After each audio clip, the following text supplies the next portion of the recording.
Gas lighter વિશે આપણે બધા જ જાણતા હોઈએ છીએ.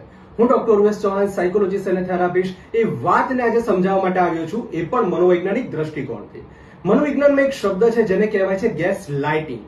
તમને જાણીને આજે નવું આશ્ચર્ય પણ થશે અને એક કુતૂહલ પણ થશે કે આપણી આસપાસ એટલા બધા લોકો છે જે આ શબ્દનો અજાણતા ઉપયોગ કરે છે, પણ જ્યારે આ શબ્દનો ઉપયોગ અને વ્યવહાર કરે છે ત્યારે વ્યક્તિ ચોક્કસ ગિલ્ટમાં જાય છે.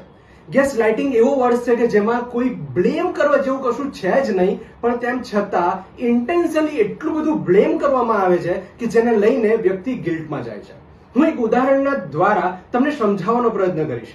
એક વિદ્યાર્થી તરીકે જો તમે મોડા ઉઠો છો અથવા એક વ્યક્તિ તરીકે તમે જો મોડા ઉઠો છો તો ઘરના વાતાવરણમાં એટલું ટોક્સિક એન્વાયરમેન્ટ ક્રિએટ થાય છે કે તું જીવનમાં કંઈ નહીં કરી શકે, તું આગળ નહીં વધી શકે, તું વ્યવહારુ જીવનમાં, સમાજમાં કે પોતાની પ્રતિષ્ઠાને મેળવી નહીં શકે અને તને જે વ્યવહાર અને અત્યારે